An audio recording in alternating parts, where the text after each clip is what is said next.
Okay, let's dive right into this explainer. Today, we're looking at exactly how Lionel Messi masters soccer fields. You know, when you think of absolute soccer mastery, your mind probably jumps straight to pure athleticism, right? Towering height, brute strength. But the story of the greatest player to ever touch a football, it's actually about none of those things. Instead, it's a total masterclass in leveraging your unique traits, outthinking your opponents, and having a level of resilience that honestly borders on the superhuman. So, here is how we're going to break down his incredible journey today. 1. A door slammed shut. 2. Anatomy of the atomic flea. 3. Mastering the false nine. 4. The 91-goal machine. And finally, 5. The ultimate prize. Let's start with Section 1, a door slammed shut, the childhood verdict that changed everything. We really have to ask ourselves, how does the smallest boy on the pitch end up conquering the world? Because at just 11 years old, Messi was diagnosed with a growth hormone deficiency that threatened to completely derail his football career before it even started. His doctor, Diego Schwartzstein, had to deliver this absolutely crushing news to a boy whose feet barely even touched the floor in the clinic. Without treatment, they said he might never grow much taller than 4 foot 7 inches. I mean, for a kid who was already the smallest player on his youth team at Newell's Old Boys, that felt like an absolute death sentence to his dream. And it gets harder, because the treatment for this condition cost $900 a month. That was a staggering sum back then. It literally forced local clubs to walk away from him. His family just couldn't afford it, and even River Plate, one of the biggest clubs in all of Argentina, looked at the price tag and backed out. So just picture this, an 11-year-old kid sitting on the edge of his bed in the quiet of his room, pushing a needle into his own thigh every single night. He was learning really early on that his immense gift was going to demand a painful daily sacrifice. But then came the turning point. FC Barcelona's sporting director Carlos Rexach was so blown away during a trial that he knew he had to lock down 13-year-old Messi immediately. Now, the Barcelona board was actually hesitating. Messi was tiny, and signing a foreign 13-year-old was a massive financial and professional risk. But Messi's dad, Jorge, threatened to just pack up and take him home. So at a tennis club lunch on December 14, 2000, Rexach grabbed a blue pen and the closest piece of paper he could find, which happened to be a napkin, and drafted a makeshift contract promising to pay for the medical treatments. That tiny, fragile paper napkin literally changed the entire history of sports.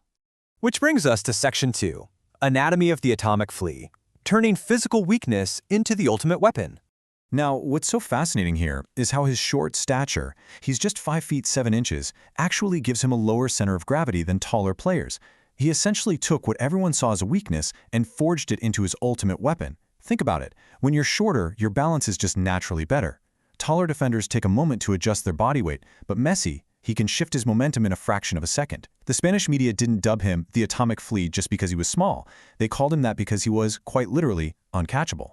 By combining that ultra-low center of gravity with surprisingly immense upper body strength and short, powerful legs, he just weaves past defenders. And he does it without needing to dive, keeping the ball absolutely glued to his left foot. If you analyze his mechanics, you'll see he starts his runs using the outside of his left foot, which lets him shield the ball while running at full sprint. His former manager, Pep Guardiola, hit the nail on the head when he said Messi is the only player who actually runs faster with the ball than he does without it. It's a complete biomechanical masterpiece. All right, moving into Section 3, Mastering the False Nine, the tactical genius behind the goals. You see, under coach Pep Guardiola, Barcelona perfected a system called tiki-taka. It's this beautiful, flowing passing game that helped the club win an unprecedented 6 trophies in just a single 12-month period back in 2009. Guardiola figured out pretty quickly that to unlock Messi's true, terrifying potential, he couldn't just leave him isolated out on the right wing. No, he needed to be the absolute center of gravity for the whole team. So tiki-taka relied on constant, dizzying movement and rapid-fire passing, all meticulously designed to eventually land the ball right at the feet of their maestro. And this built perfectly into the legendary false nine role. A traditional number 9 striker stays way up near the opponent's goal, right? But Messi would start high up there as a lone striker and then suddenly drop deep into the midfield. He'd wander backward, dragging defenders completely out of position. This created massive space for him to orchestrate attacks and combine with legendary teammates like Xavi and Iniesta. Opposing defenders were left facing a total nightmare choice. Do you follow him and leave a huge gaping hole in your defense, or do you let him go, giving the most dangerous player in the world free time and space to turn an attack? It was tactical checkmate. Section 4. The 91-goal machine, breaking records and redefining possibility. I really want you to let this next number sit with you for a second. 91. In 2012, Lionel Messi stepped onto the pitch and put the ball into the back of the net 91 times in the single calendar year. 91! I mean, most professional strikers would be absolutely thrilled to score 20 or 25 goals in a great year. But Messi? He was doing things out there that sounded like glitchy video game statistics.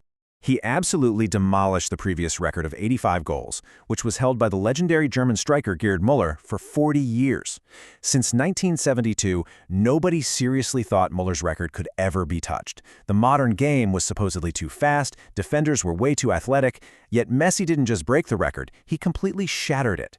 He made the absolute best defenders in the world look, well, almost like amateurs. And his mastery isn't just limited to open play either. As of March 2026, he ranks second in career goals scored from direct free kicks with 71. He treats a solid wall of defenders in a leaping, desperate goalkeeper like it's just a simple geometry problem. He calculates the curl, the dip, and the speed with his terrifying, unbelievable accuracy. But the really crucial takeaway here is his enduring dominance. Fast forward to 2026. Playing for Inter Miami, he scored his 900th career goal, joining only Cristiano Ronaldo in reaching this seemingly impossible milestone. Think about the sheer longevity required to pull that off. To hit 900 goals, you can't just be a flash in the pan.